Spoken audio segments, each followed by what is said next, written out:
Welcome to Under the Spotlight. Right here on Just Jamaica TV. Thanks to those who have already joined our channel. And we look forward to those who will in the days ahead. As we turn on the spotlight, here is your host, Stafford Perkins.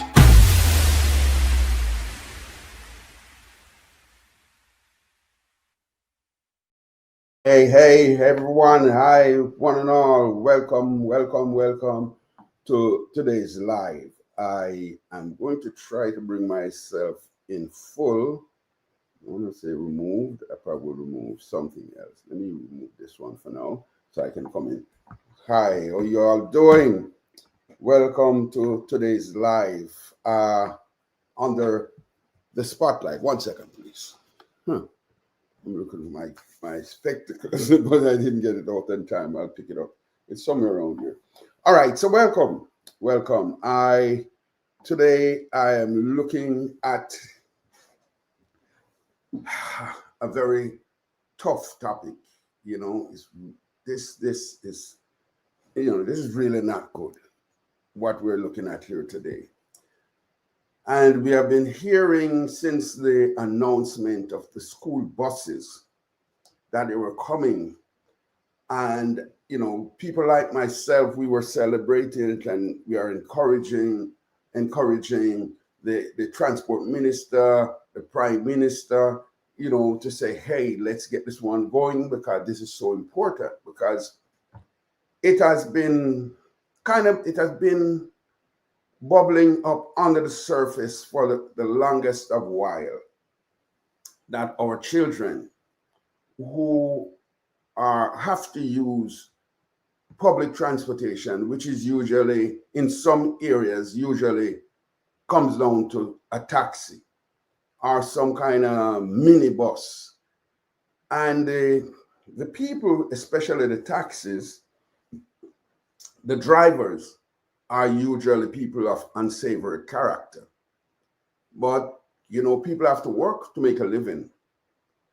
And while in some societies, such as, say, if you're in New York and you want to be a taxi driver, you may find that you're not going to get to be a taxi driver if you have, issues with you running into trouble with the law, you have had a conviction and all those things. But in Jamaica, everybody trying to get everybody employed, they will just overlook a lot of things.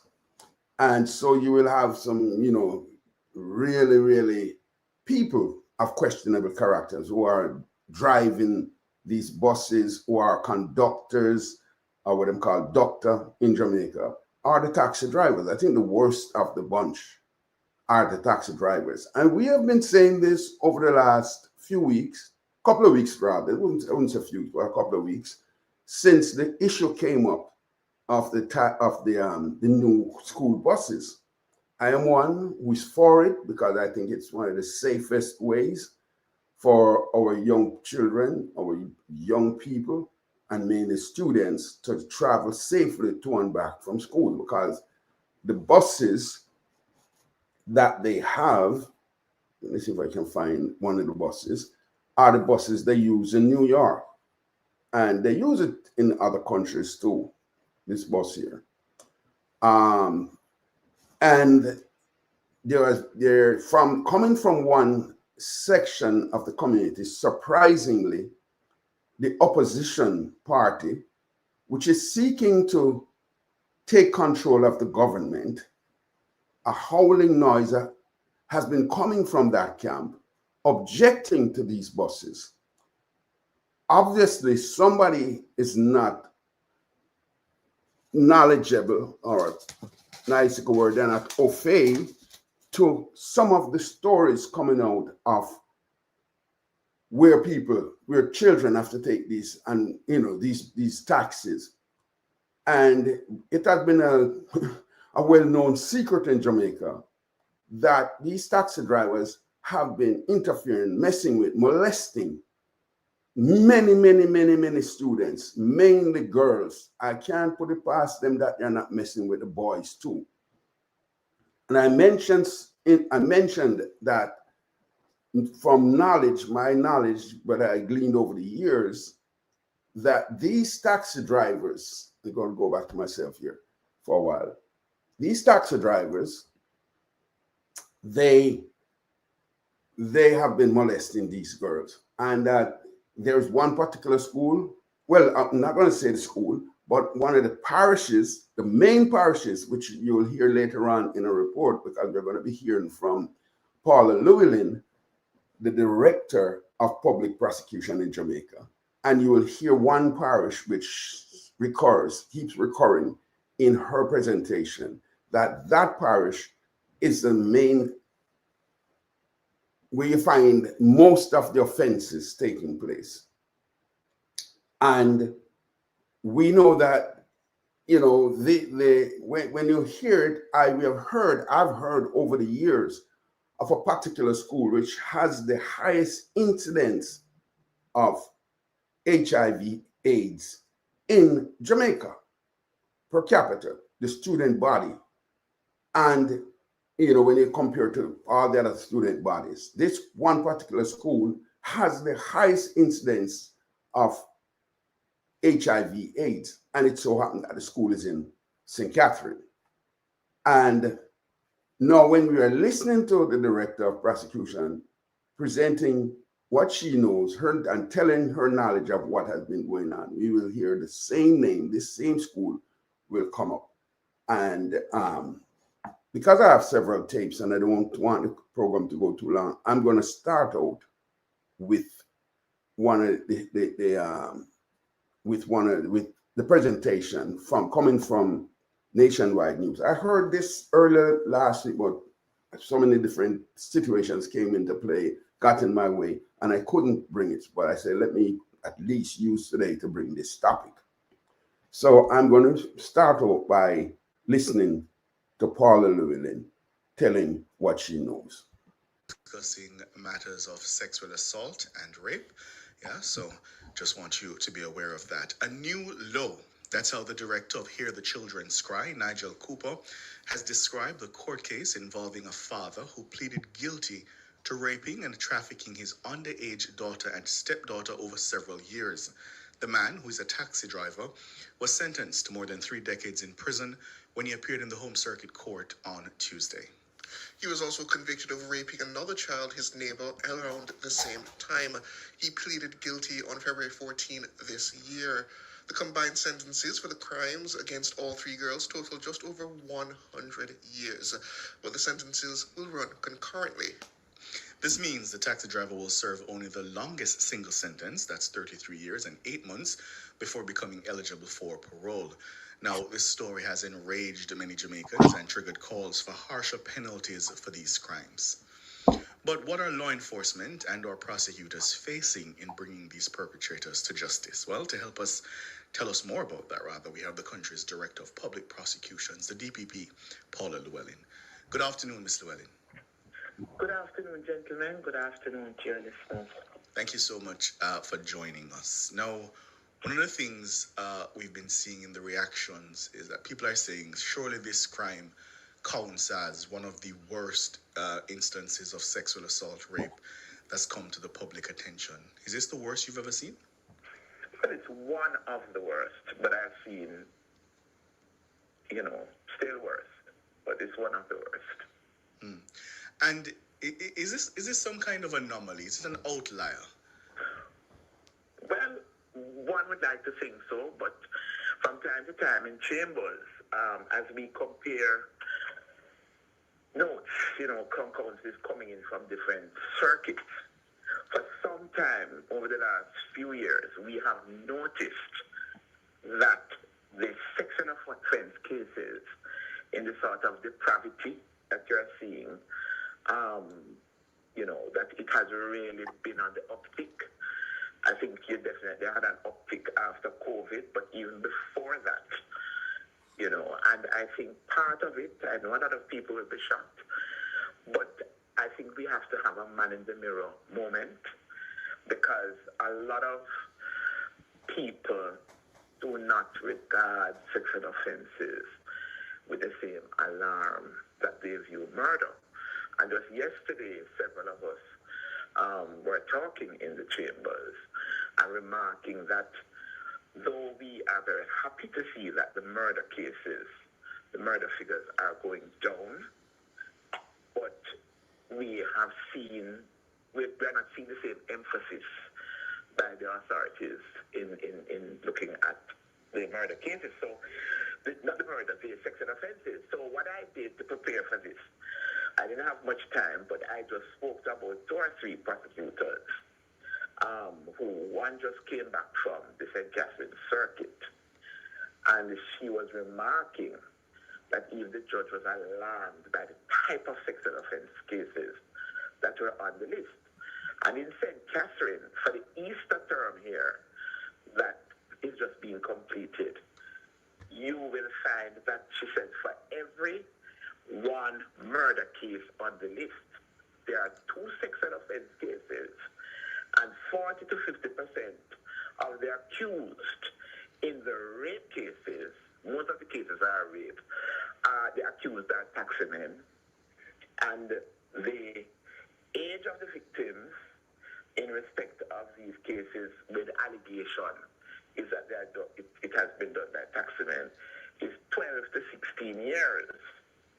And usually the fact pattern, when we read the files, the victims were usually children taking the taxis, and invariably it's either they are the first in the taxi, supposedly going to school, and the taximan will divert, do what he does in terms of the sexual assault, and then I guess go back to his regular work. Or the child might be the last person in the taxi, so everybody else comes out, and then the taximan takes her away. And in fact, most of the rape cases involving taximen as the accused, we also had a charge for forcible abduction. So I myself was quite taken aback.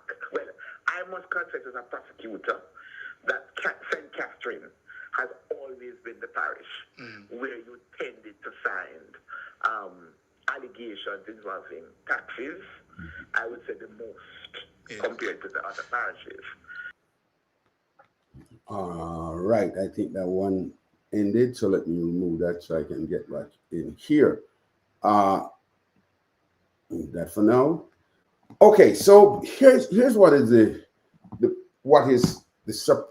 alarming part of this for me. The man she talked about, and I think I'll have to play this back later on too, because the father of these children, and it's gonna not only involve his children but other children, the neighbor's child, and to bring in some children where he got his own children to bring other children from school into this prostitution ring that he was developing. The man went to court. He was found guilty on about 4 to 5 different charges, each of them getting one of them was like that 33 years, and the others were 10 years, 10 years, 10 years. Instead of the judge adding up the entire amount of years that he was supposed to serve in prison, the judge let him off like by saying, okay, I will just give him what they call, let the sentences run concurrently, which means he got 3 10-year sentences. Instead of getting 30 years plus the other 33 years, he only gave him, for one, the 33 years. Now, to me, how can you have any kind of sympathy, any kind of empathy, any kind of mercy for a man like that? You know, the things that I know, And they could have brought in some psychologists and some sociologists to come talk about, I want to say I appreciate Nationwide for taking up this subject and for carrying it the way they did it. They did very well with it. I also want to ask people, those who have found me and have joined on, I'm going to ask you to share this live with anybody you know, people who you may know who want to hear more about this situation, because that's been out here in Jamaica for the past week, and it's a case that was there for a while back. But what we need to do is to seriously look to say, why is it? What about these judges in Jamaica? Why are they so sympathetic and so merciful towards people who show no mercy? Here is a man with his daughters. One is a biological daughter, one is a stepdaughter. And the man raped the girls for years, not just 1 month, that's a one-time thing where it's a boy, he must have been drunk and did something silly. He did it for years, many years. Raped those little girls, involved them in all kind of oral activity, him with them and them with him. This man has perverted these little girls. More than likely, the only thing they can find, they might be able to find themselves being as useful after what he did to them. They might end up becoming prostitutes. They need some serious counseling and psychological work done on them to help them to overcome this. Things that if you don't get over it. Do you remember the case with Donald Trump and this lady who she said Donald Trump attacked her in the must be the change room in one of these big time stores in Manhattan? And this lady, I don't even think Donald Trump had gotten to the ultimate thing with it. He moved on her. But in her mind, what happened to her, she never overcame that situation. And it messed her up for her whole life, that she never forgave him until she brought it to court and she won. And won a lot of money for it too. And this guy, he did this thing with these young girls for years, destroyed them mentally, psychologically, emotionally. These girls are destroyed. Girls like these, people like these, young ladies like these, when you do things like them, they are going to be maybe even become worse reprobates than this guy. This guy's a reprobate of no mean order. And if you mess with the minds of young people like that, you don't know what this man has done to these girls. You don't know what they may become. They may become a worse danger or abusive or any kind of criminal that they can become, because their minds have been, to me, destroyed by what this guy did to them. Young girls, by this nasty taxi driver. And we have been calling it out to say the taxi drivers are the culprits. And when I hear Mark Walden continue to call for taxi drivers to take these children to school after the transport minister and Dr. the Honorable Andrew Hollis brought in these buses, whether the buses are brand new buses, when you look at them, they're clean. When we buy cars and we buy a second car, a lot of times we look to see how clean the cars are and how clean the engine is and all this and that. And once the car will give you some good miles without any major spend. That's what people look for now. The price of cars are so expensive that people are not going out there. The average person, not running, a young person just started their job, they're not running out to go buy no. And in Jamaica terms, it might be a $5, $6, $8 million car. They're not going to be able to earn and pay for that. So they buy a used car. And with the hope that this car will give them some good runs without having to go in their money. And what we heard about what was going on with the guys who were running these garages, who were taking the people's car and go commit crime with them. And this kind of nonsense, but that's not what we're talking about, right? But we're talking about the buses that came under scrutiny, heavy scrutiny from the PNP to say that these buses are old buses. What the most important thing is that these children were getting away. They have been given a chance to get away from these reprobates, these demons who have them, take them up and have them in the car and leave them in the car for them to be the last. He's going to drop them home. People don't know what these guys are going to do with these girls. And the next, it's turning out they have been raped. Some of them have been made unalive. You remember that young girl up in Papine, the blind girl? I wonder if anybody ever got to the bottom of that story. She was kidnapped by a taxi driver, and nobody has heard anything from her ever since. So here it is that we have this situation where these young people are being abused, raped, mentally destroyed, psychologically destroyed, emotionally destroyed. And then you have people, because of their own political agenda, they say, no, let's put them in the taxi. Listen, they said, we're going to give them money to take the taxi. So the taxi man is going to have them at his women fancy anytime now. So they don't even have to go out on the street anymore. Oh, I will take you to, I'm going to take you to school and I'm going to be paid for it. And a lot of money, which is what Mark Gold, how much millions of dollars he's going to set aside for them. When we have something coming up where we say, I wish it were the entire island this was going to happen to. But we are getting a chance to get these children out of this bad situation where they are being raped, abused, murdered, all kinds of crazy things. And we are talking nonsense, going out and talking nonsense that we should allow them to do what the taxes, to do the job, to do what job. Is Mark Golding even aware of this story? Is he aware of this story? He needs to apologize to the Jamaican people again. Here's something else he needs to apologize to the Jamaican people, because you cannot allow this thing to happen. Let me continue with Dr. What's her name? Paula Llewellyn, the Director of Public Prosecution, with part 2 of this thing. Accused are taxi men, and the age of the victims in respect of these cases with allegation is that it has been done by taxi men is 12 to 16 years.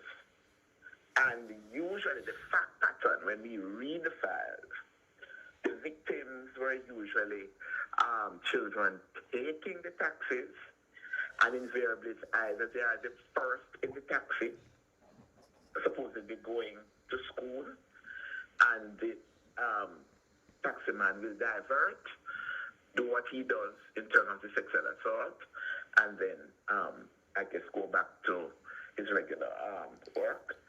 Or the child might be the last person in the taxi, so everybody else comes out, and then the taxi man takes her away. And in fact, most of the rape cases involving taxi men as the accused, we also had a charge for forcible abduction. So I myself was quite taken aback. Well, I must confess as a prosecutor that St. Catherine has always been the parish where you tended to find allegations involving taxis. I would say the most compared to the other parishes. That has always been so. But I think in recent times, there seems to be an uptick in it. In St. Thomas, I was speaking to the senior deputy director who had been there. And in St. Thomas, you had, for this term, because all the circuits now, you have over 100, 150 cases, sometimes 200. So we're trying to spread them throughout the whole year. And those cases are sexual assault rape cases? What I just spoke about? Yes, the 100 plus.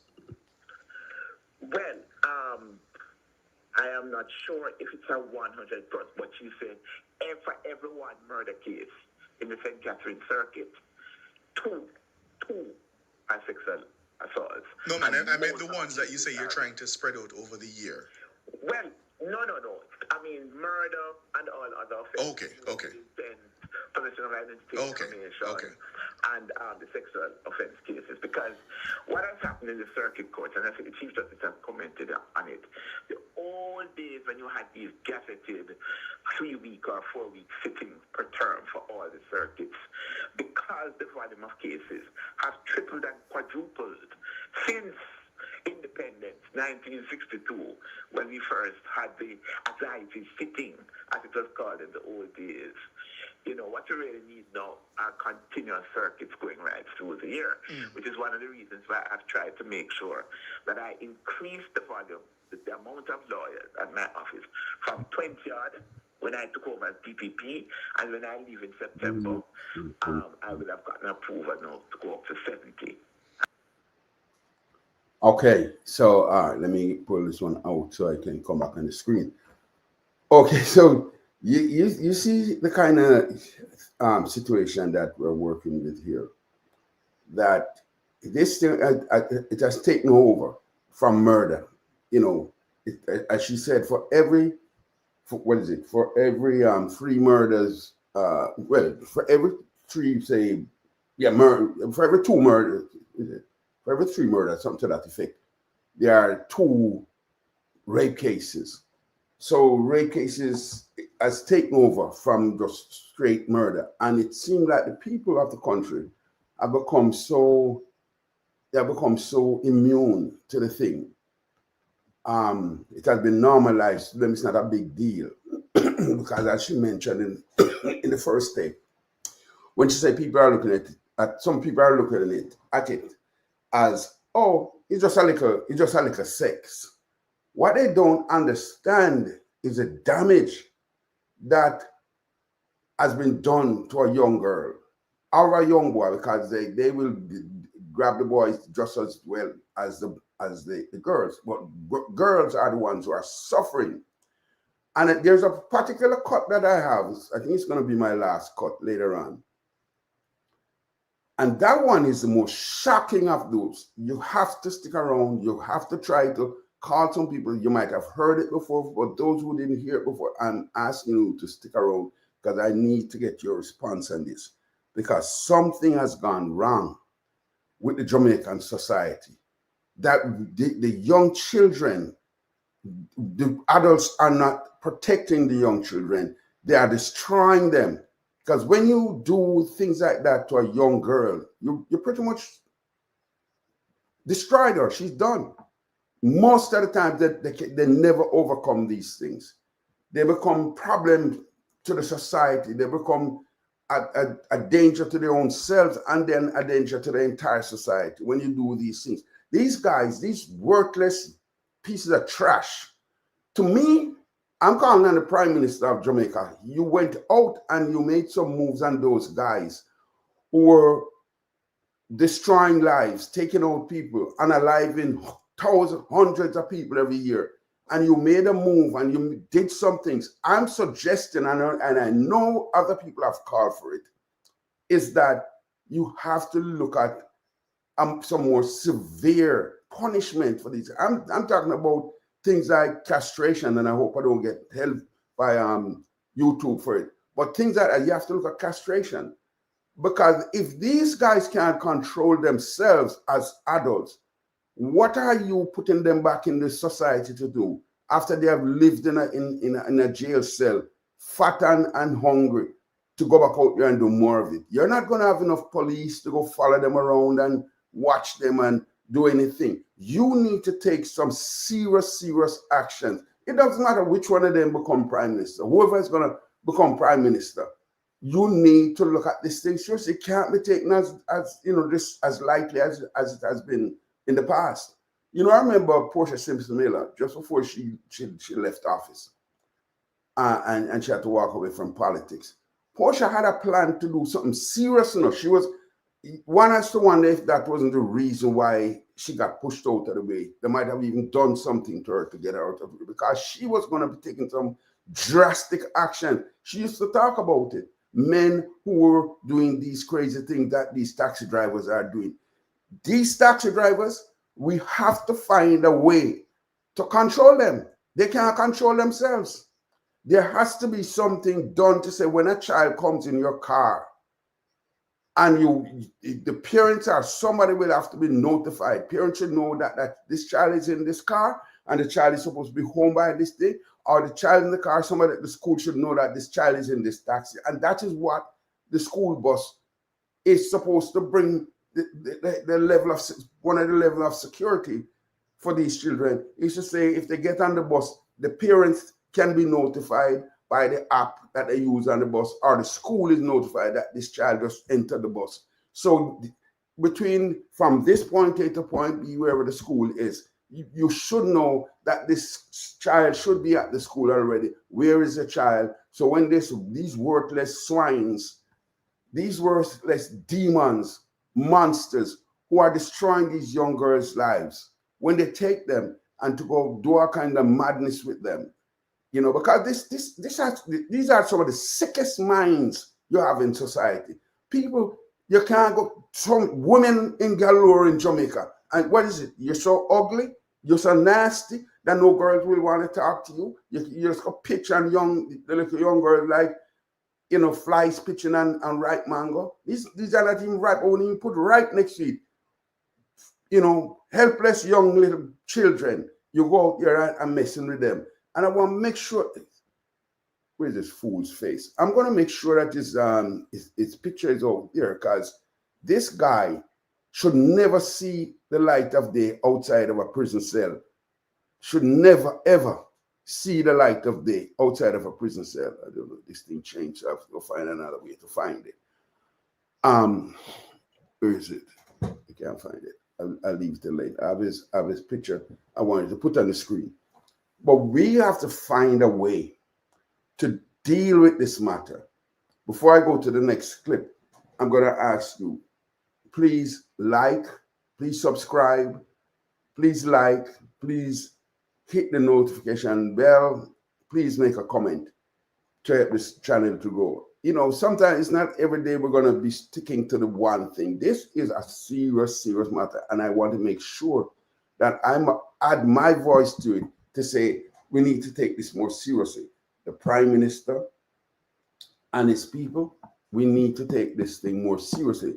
Opposition leader, if you become the government, you need to take this one more seriously. You cannot afford. Yeah, you brag and you boast that you gave people ganja to smoke, but some of this is what has been bringing these kind of miscreants into the society, because ganja can make people act in an antisocial way.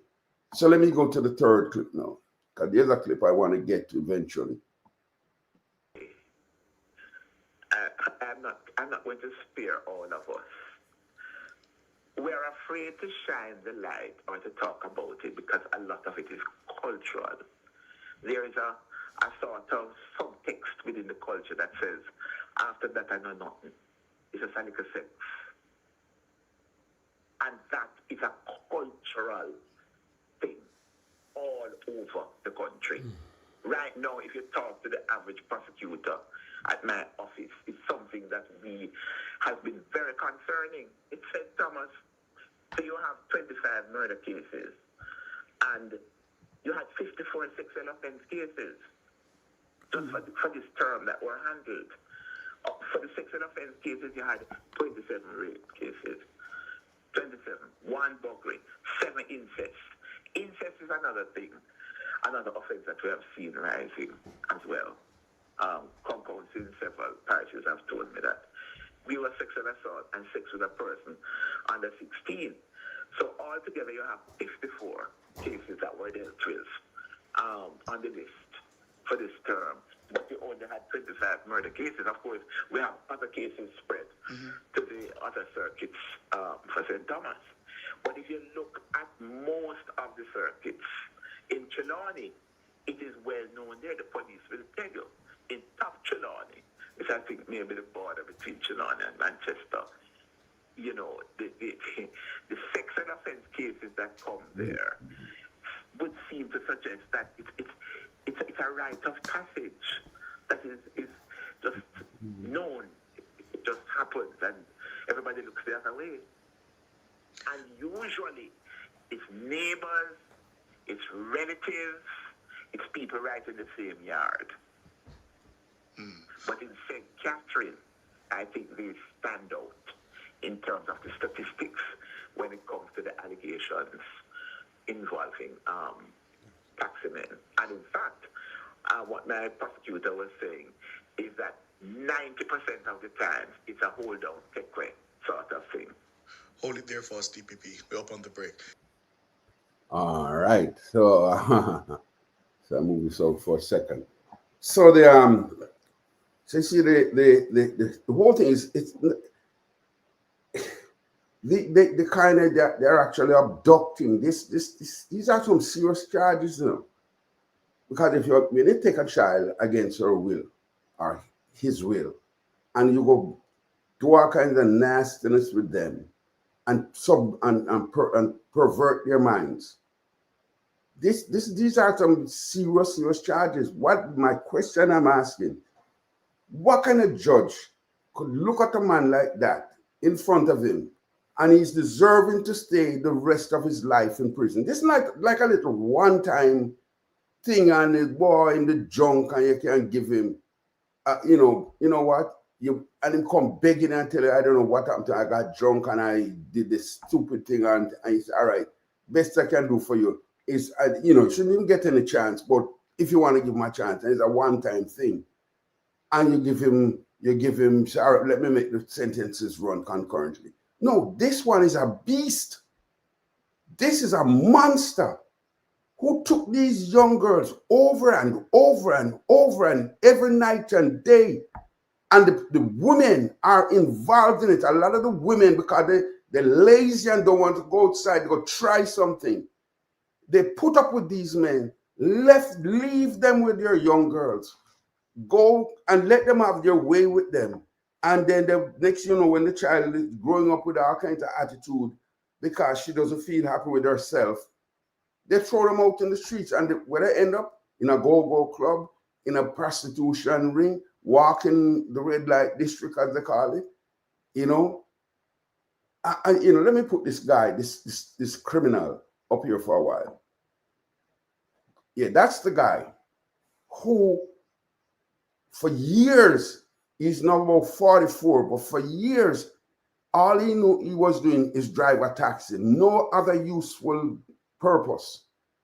And what is this judge, when he should have been getting, I think it was adding up to like 90-something years, he said, all right, I'm going to play it easy with you. I'm going to make it concurrent. So you only serve 33 years before you're eligible for parole.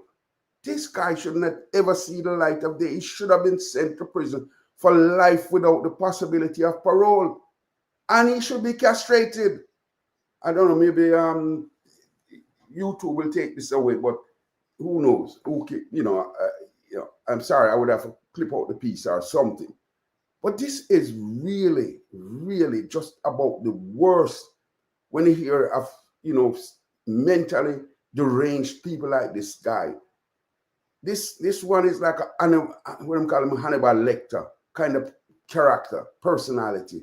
This is a sick man you're looking at here. His own daughter, from she was about whatever 11 or whatever the age, and he had been having his way with her. Then he brought in her friend, and they would be in the bed together, and he would be doing all kind of oral activity with them, and they would be doing the same thing to him. These children are done. I'm sorry to say it.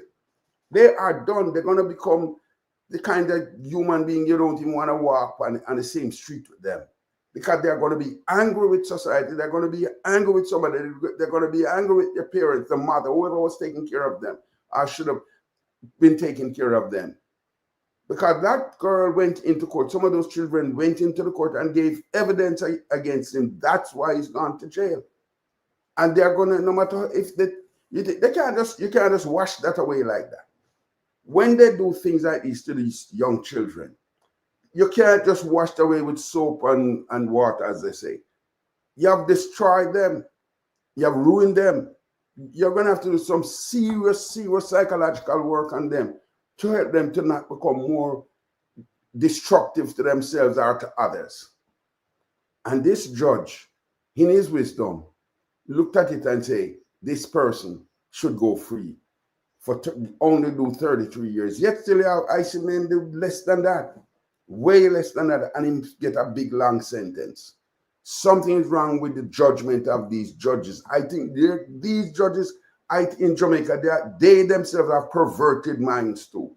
Because if you're not repulsed by this kind of action, this type of behavior, something is wrong with you. And you're repulsed to the point they say, no, you can't go back on the street. I'm not going to allow you back on the street. You know, where the guy Silvera name, who gone to him, not even found guilty yet. When we take out the young girl, Melissa. Just the fact of what the judge heard that he did, he's not even being given a chance to go out on the street to go redeem himself. You're going to stay in jail. That's how you should look at it. This guy should never see the light of day again. And I can't tell her to go do any kind of castration because the law doesn't permit it. And maybe if you're looking at the laws in Jamaica, you might see that it's permitted. You might see that things like that is permitted. You know? And so I tell you, this one, it's the one that has, really jerked me over when I tell you to hear how this guy got off so lightly, 33 years, and he can come up for parole. This man should be in prison for life without the possibility of parole. So the law, the parliamentarians who are there right now, it's like we're in a sitting duck kind of situation because no politician is going to want to go out there and do anything right now because they're busy worried about getting re-elected and all those kind of things. But the next parliament, they need to relook at these things and put some stiffer laws in place that judges can't, because for whatever the reason that a judge would look at this and say, you know what, I'm going to let this thing run concurrently. Hell no. You have destroyed a life and your life should be destroyed. An eye for an eye. That's the people who love the Bible, and call it the good book. It says an eye for an eye. Let's go to another one because I'm not going to be this is where I think I'm on track, going good.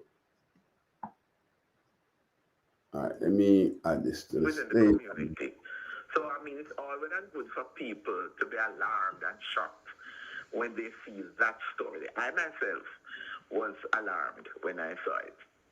When my deputy director came and told me about having dealt with it earlier that day. Mm-hmm. But, people will be alarmed and shocked. But when you look within their communities, within the particular arena that they operate, a lot of this is hidden or half hidden, or it is there in plain sight. But yet they look the other way because it's a part of the culture. It's a cynical sex. And not recognizing that with a lot of these youngsters, first of all, another thing that we have found is that all over our young people, when you speak to them in the courts, they are very highly sexualized. Very highly sexualized. So in other words, they are exposed from very early to the whole concept of sex, and not within the context of, a union in terms of love then between man and woman or otherwise. But I believe, and we were having a big discussion, and it seems that it may at heart be the base of why it is that you see this rise in transactional relationships. A lot of, some of the youngsters, they're not interested in schoolwork because early sexual activity, some of them are sexually groomed. When you look at the statements and you see the sort of relationship that they had with the perpetrator, especially if it is somebody within the family or a neighbor. Something as simple as the child from age 6 would go to the accused man's house next door because he promised her mangoes or he promised her. It's not like the old days. And when you look at it, the child was being sexually groomed until at age 9, 10, he had sex with her. So we are seeing quite a bit of this. And I have always called for the tripling of social workers because I think that a lot of households need the support. You have a lot of delinquent parents. You have instances where mothers are pimping out their girls in order to get money. And how does that complicate the efforts to prosecute these crimes? Because if the community and those who know are looking the other way, how do you get people to testify, to say what they know in court? Well, you have to use moral suasion. Sometimes some of the kids, you're able to appeal to their guardian to say they need the closure. But sometimes, if they're in a transactional relationship, okay, you have the accused is the stepfather of the complainant. The mother doesn't work, and she has a child for the accused. She doesn't work. So if the accused man goes to prison, as far as she's concerned, she can't survive. So you may see the child come to court once or twice, and then the next thing is police tell you that they cannot find the child. They've gone to the school. They no longer live where they used to live, and you see the accused in court looking quite relaxed. You just know what has gone down. So unless you get a commitment from the caregivers to stay the course. And usually what we try to do is refer the children, if it's a young person, or whether it's a young person, an older person, try to get them involved in the victim support unit at the Ministry of Justice. Sisoka does quite a bit. In fact, if you all really do investigative journalism and you want statistics island-wide, Sisoka, they have branches all over. All the sexual offense cases in St. Catherine, for example, are investigated by either Portmore Sisoka branch or the Spanish Town Sisoka branch. So if you really want the statistics and to know the profile of the alleged perpetrators and the complainants, you just need to ask them for the stats. But I think there needs to be that sort of, emphasis in the same way that we're all pleased at the murder figures going down. I think we need to have a man in the mirror moment, and all the agencies, we need to have a joined up approach, and really through public education and otherwise. And if we see that we can do other things as a society to lessen that proximity between the very vulnerable and some of these perpetrators, then by all means we should join hands and heart together to do it. It's very, very sometimes demotivating to us. All right. So you see that, this is really distressing, And there's a part that she went on, I don't know if I'd captured it, where she went on to say how I think there's a part I might have caught of it. The stress that she goes through when she has to deal with things like this as a human being, as a woman, and you think about those young girls. And I'm just saying, I think we should be, this is like a week after the story came out. And this is not a new story.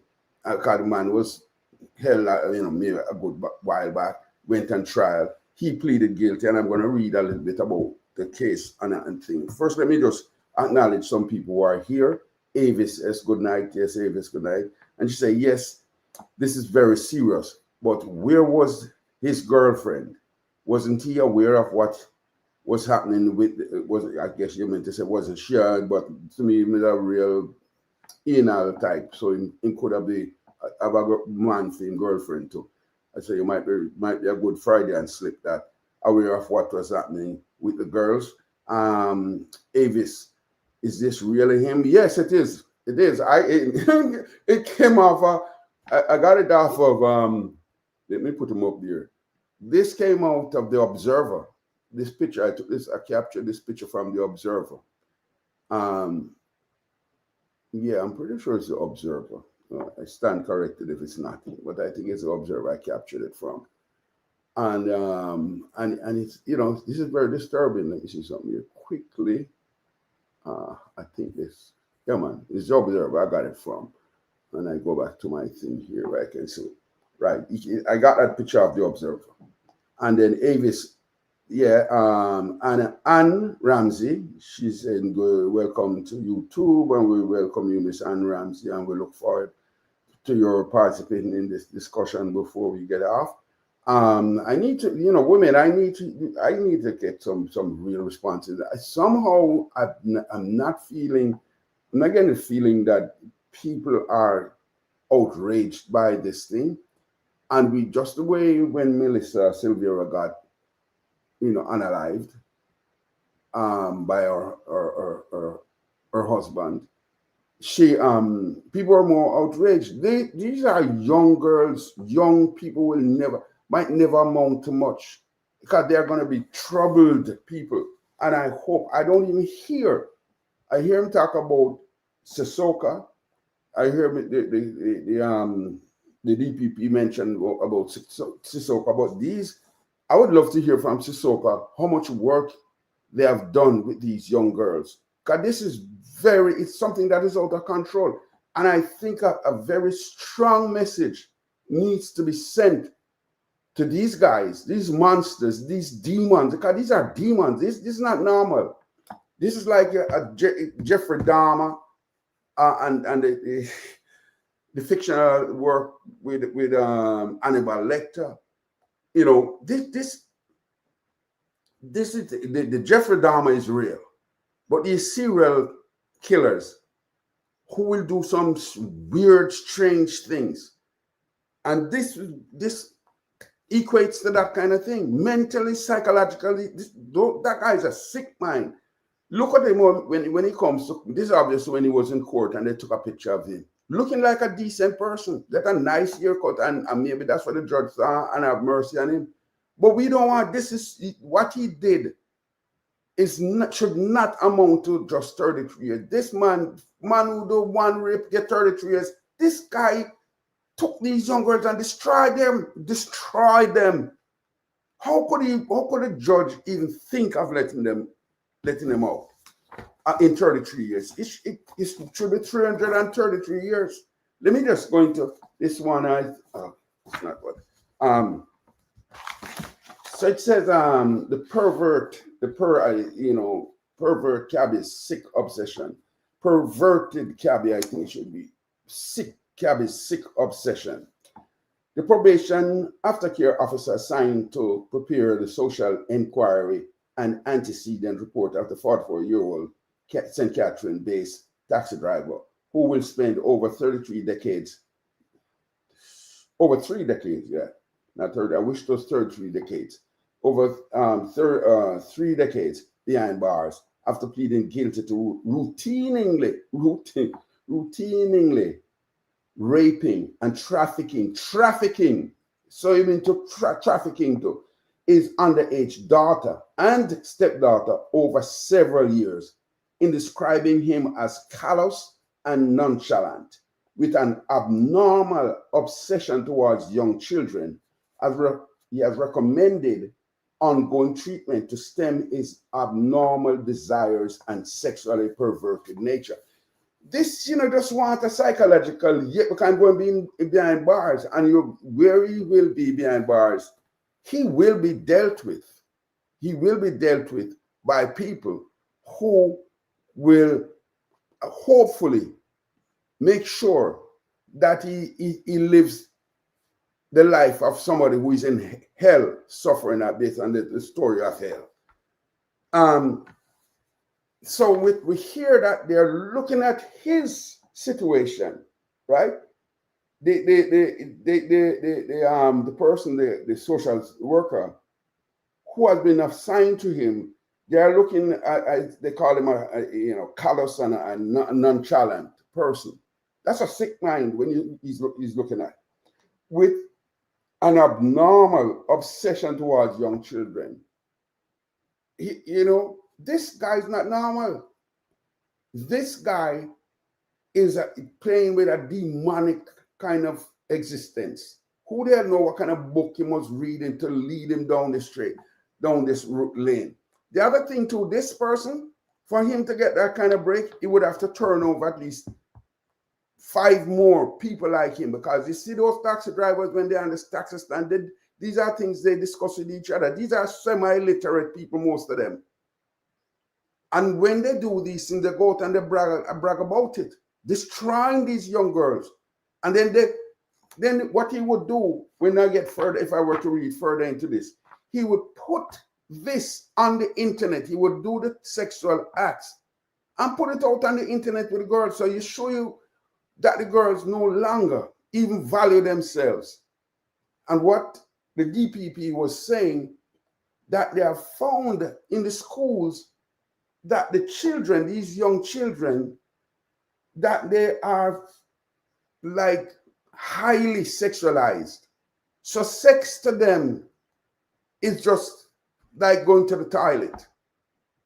There's no meaning to it. There's no consequence to what they're doing. And somebody needs to start talking to these young children that they're destroying their lives before they even reach adult.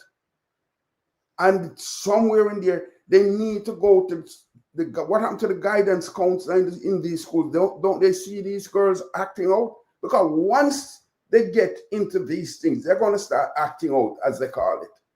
And if they were concerned about these children, they would have been calling them and having a discussion with them and say, what is going on? And so, you know, maybe they could have stopped some of this long time ago.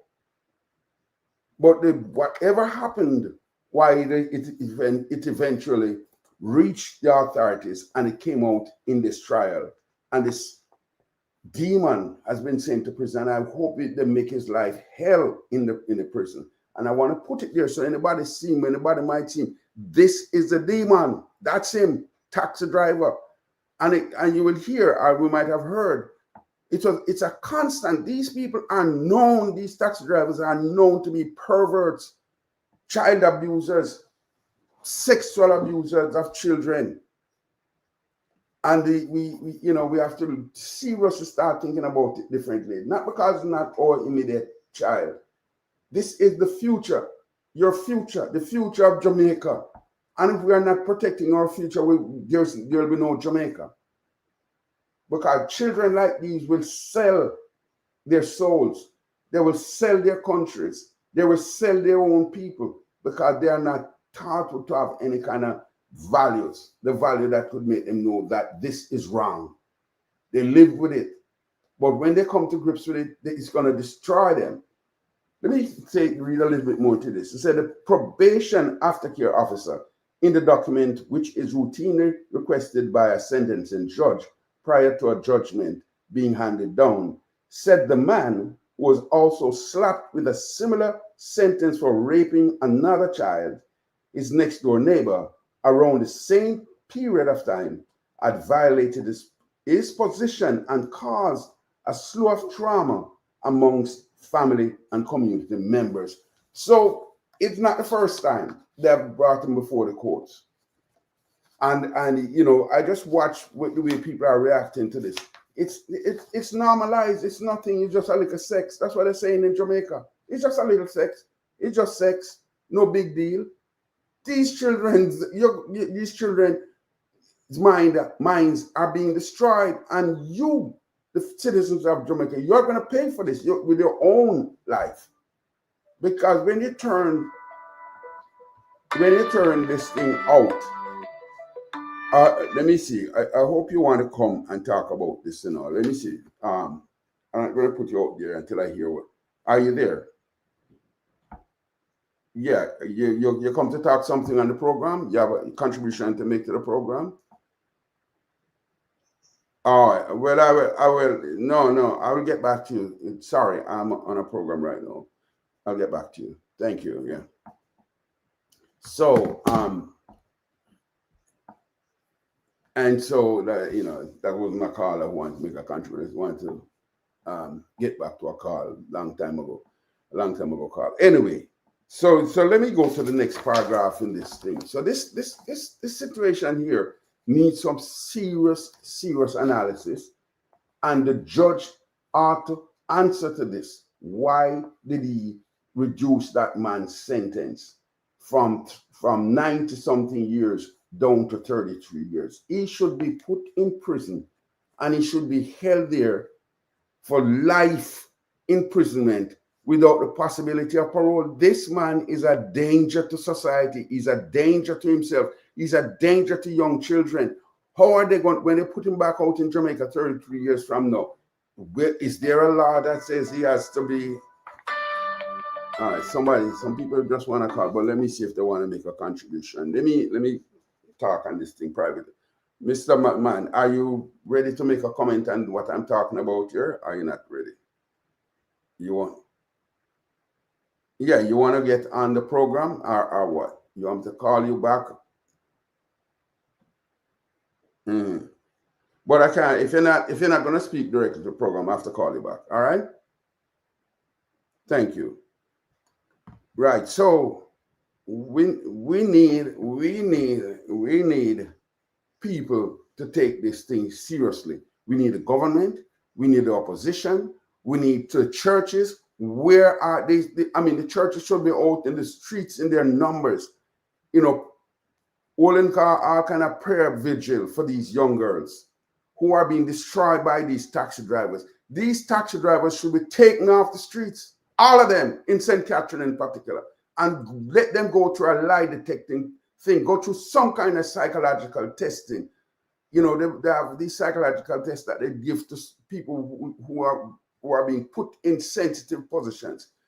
We have to check them and to see which one of them is worthy to carry young children. And thank God for the buses that the government is bringing into play for September. I hope they can put it in St. Catherine so these young children can get away. I've been hearing the story for the longest while, especially about St. Catherine. And I've heard the story about some schools in St. Catherine, which the HIV thing, and you will hear in the last clip that I play, I might even have to play back some of the previous clips. You will hear where one of these criminals, well, let me play the clip, and I'm just going to go straight to it. Let me go to this clip. Who complained that, her aunt was saying she kept wet in her bed, and her stepfather had already been taken into custody for molesting the 6-year-old. And he noticed she, the aunt, had custody of the child now. The mother was still living where she was living with the stepfather down the road, but he was now in custody. And she noticed that the child was still wet in her bed and having nightmares. And when she questioned her, because she would send the child to go and spend a little time with the mother and to come back. And when the child came back this last time, she was questioning her because she wasn't sleeping well. And the child said, but it was mommy who used to spread my legs and put her finger in my, they have a little unforensic name for vagina. And then to have the stepfather put his penis in her vagina. So when she saw the mother, it would trigger her. So immediately, we had the police arrest the mother, and in respect of this statement, brought it up on a vol bail, and the mother and the stepfather were prosecuted by one of my deputies, and the both of them were convicted. The little girl gave very good evidence. And I'm telling you, when I read those statements, I remember as old as I am, I put the file down, and I just got up and walked around in my office and just exhaled and exhaled, because every time, gentlemen, you think that you have seen a lot, there comes another situation. Just a month and a half ago, because in preparation for my exiting the stage as DPP, I've been going around to the different circuits. My staff would want me to cut myself into little pieces, but I'm trying my best.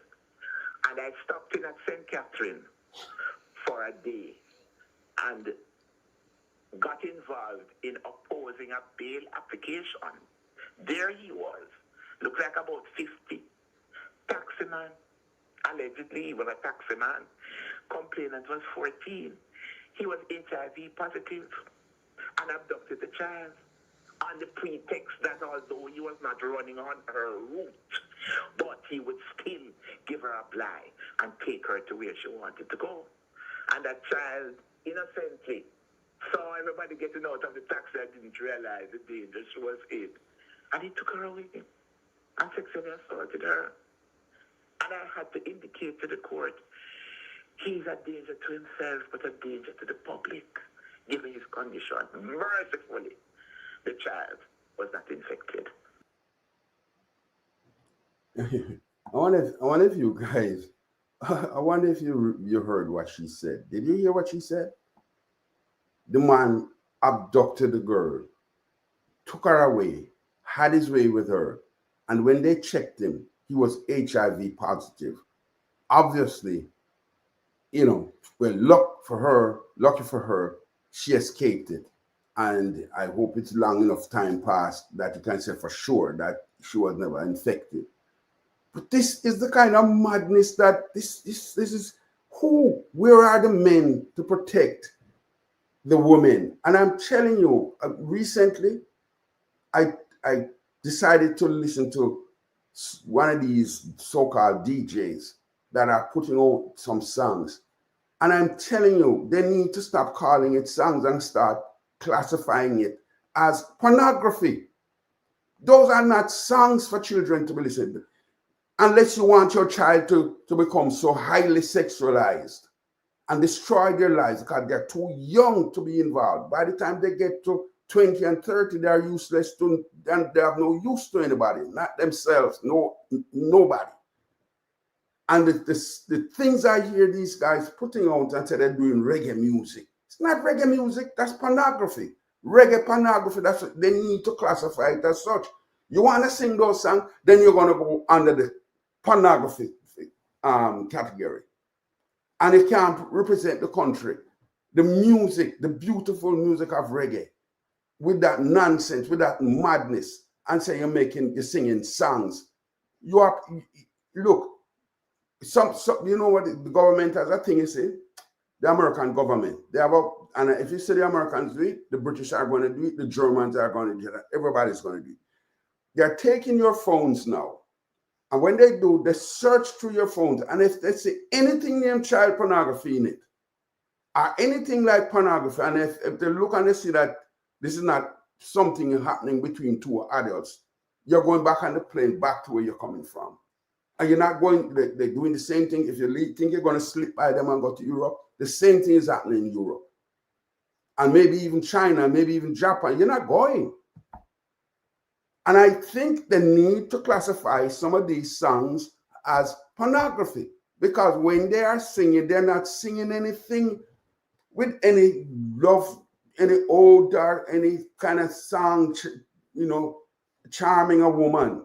It's the most lewd and raw pornography that you hear in these songs. And they need to classify them. This is why these children, and they go on the buses, they hear the thing, the lewdness going on, and so it become normal. In the homes, they got to see these worthless mothers, the ones who claim to be, them just have a baby. But they are not mothers. They are just as bad as the men who they're staying with, and they're living off of the little stupid little taxi fare if they go hard, which is being them getting free training. And if they would go to hard and pick up some training, they would be way better off. They could earn way better than the little chump change that little taxi man get, and them living off it. Remember for share for them about 10 other baby mothers. And here this man destroying these young girls, your lives. And you don't even see people reacting to it the way you think. I tell you, I was so repulsed when I first saw that thing. And that's why I had it. I started gathering up things and putting it down and say, I would, have to talk about this one. But you don't get you don't get the same response as if you're gonna go there and curse off Andrew Willis or go curse off Massa Mark and go curse.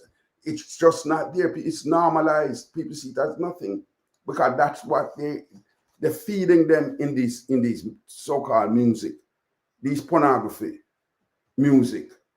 Because pornography is pornography. And sooner or later, the US government is going to get hold of it and say, you're coming up, you're an artist, you're traveling, let me hear your songs. And they're going to go to YouTube because they'll find it on YouTube. What is your name? What's the name of your thing? Because you say you're coming as an artist, so you have an underplume name that you use, and you have your regular real government name. And you're going to have to put it to say that is so if you're coming to be an artist, what's the artist? Let me hear one of your songs. And they're going to listen to it, and you're going to be stopped because they're going to put a stop to it. When the homosexual, or they would call the one that they used to sing against the gay business. After a while, they started stopping them. That's why a lot of guys stopped singing those songs. And they are going to catch on to these pornography songs. And they're going to classify it as pornography. And they're going to see the child pornography that you are singing, because some of you are explicitly saying the things in these songs. And this is why these children, when they hear it, it's like nothing to them. And even the regular people in Jamaica, it's like nothing to them. Because that's what they're listening to daily. That they are fed a diet of pornography, and to them it's nothing. So you're not getting the outrage that you get. Let me see what else. If I could do a paragraph or two of this. And he said it must be noted that he, for several years, set out to destroy the lives of vulnerable children. You see what this man, the sociologist is saying? Social worker is saying? It is obvious that this guy has set out for years to destroy the lives of young children. Maybe somebody did him something in his young years when he was a youngster, when he was a 10-year-old, 9-year-old, 5-year-old. Maybe somebody did something to him too, and he's taking it back out on them. And he said, that it must be noted that he, for several years, set out to destroy the lives of vulnerable children, leaving a legacy of hurt, mental fatigue, self-harm, mistrust, fear, victimization, and vulnerability. His victims have had to deal with the negative psychological, emotional, and educational impact of his actions, which continued over several years, the probation aftercare officer said. So it is identified that these things are happening to him and the children, but you're not giving him the kind of punishment that is going to make him not become a danger to society ever again, because you would have put him in jail for the rest of his life and for the rest of his life. And the thing is, when you look at the outcomes of these people like him, this demon, this pervert, when you look at his life, you have to say to yourself, you have to ask him, did somebody do something to him? This is what we need to know, what happened to him. And it will show you, you will see that, and I know this for a fact, by studies, that if you do this to these children, the end product that you're going to inherit with them is that they themselves are going to become antisocial people. They're going to become maybe even worse miscreants, and threat to society, because they have the whole sense of worth, of self, of anything called dignity or self-respect is taken away. You're stripped of that when as a child you're put through that type of madness. And we need government to look back at these things again and stop this nonsense of leaving it up to the judges to make decisions on these things, right? Let me read a little bit more of this. I don't see anybody else saying anything really. There's Edward Jackson who said, so true. The officer said, based on the lengthy period of time the abuse of the children occurred, it suggests that his actions were done without remorse. So this man, he has been doing this thing without he doesn't care. There's no remorse. So why did you let him, why did you only give him 33 years so he can come back? Yeah, he can go lay down and get fat for 33 years and come back, because he's 40, he's 44, he's probably going to be 77. So him still can come back with some kind of life to go make some mischief. Because a lot of times, these sexual perverts, sexual deviants, a lot of times you find it in older men. It can happen because for whatever the reason, when they get in the old age, they still will mess with young children just the same. So why you want to bring this demon back in the society at 77 to come and they might even let him out before? Because over time, some idiot will come there and say, oh, I feel so sorry for them. They've been in prison and let them out before time. long before time. We see it happen, people getting released from prison ahead of time.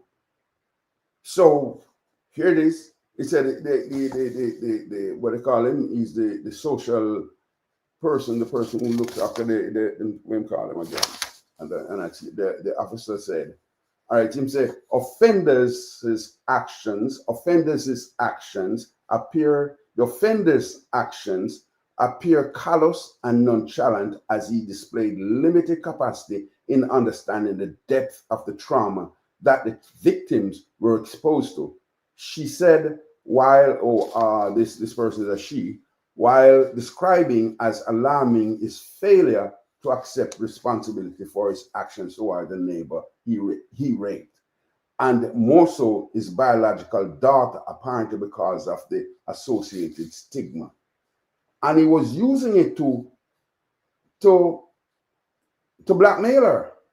He used the action, what he did to her, he recorded it and he was using it to blackmail her.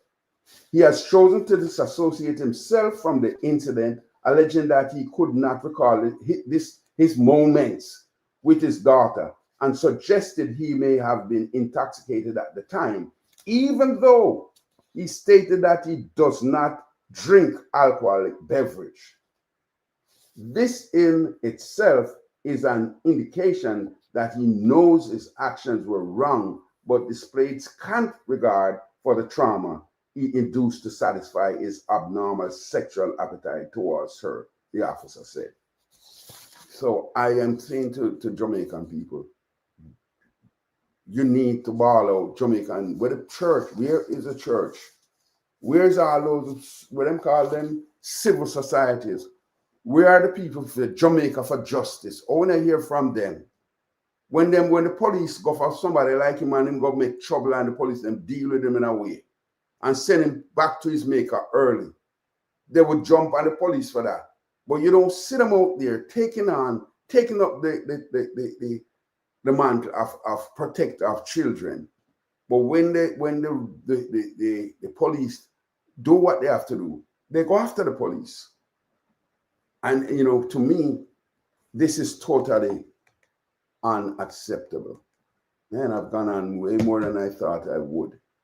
I want to say to everybody, there's more in this article, because a very lengthy article, the one from the Observer.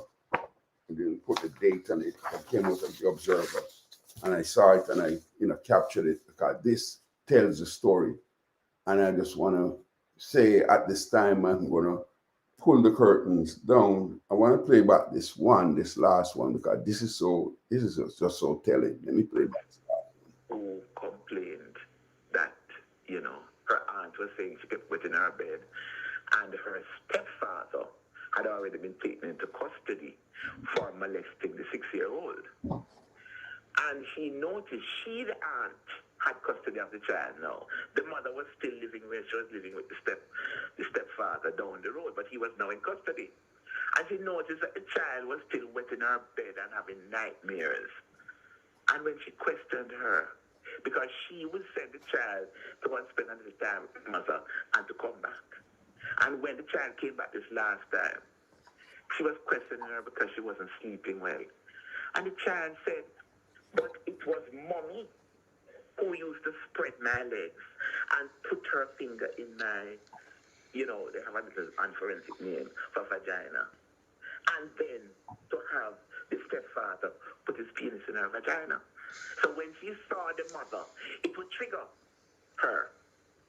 So immediately, we had the police arrest the mother, and in respect of the statement, brought it up on a vol bill, and the mother and the stepfather were prosecuted by one of my deputies, and the both of them were convicted. This little girl gave very good evidence. And I'm telling you, when I read those statements, I remember as old as I am, I put the file down, and I just got up and walked around in my office and just exhaled and exhaled, because every time, gentlemen, you think that you have seen a lot, there comes another situation just a month and a half ago, because in preparation for my exiting the stage as DPP, I've been going around to the different circuits. My staff would want me to cut myself into little pieces, but I'm trying my best. And I stopped in at St. Catherine for a day and got involved in opposing a bail application. There he was, looked like about 50. Taximan, allegedly he was a taximan. Complainant was 14. He was HIV positive and abducted the child on the pretext that although he was not running on her route, but he would still give her a ply and take her to where she wanted to go. And that child innocently saw everybody getting out of the taxi and didn't realize the danger she was in. And he took her away and sexually assaulted her. And I had to indicate to the court, he's a danger to himself, but a danger to the public, given his condition. Mercifully, the child was not infected. Well, there you have it.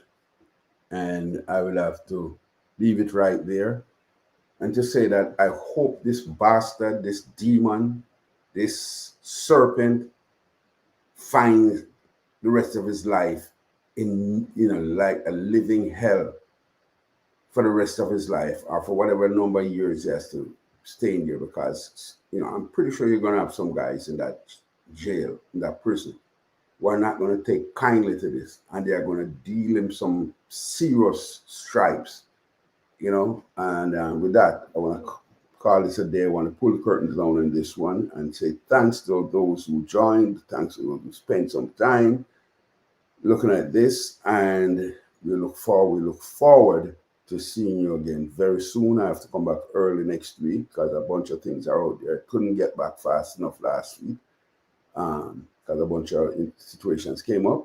But I just want to say thank you and wish you a blessed night, a blessed week, and we look forward to seeing you again soon. Bye.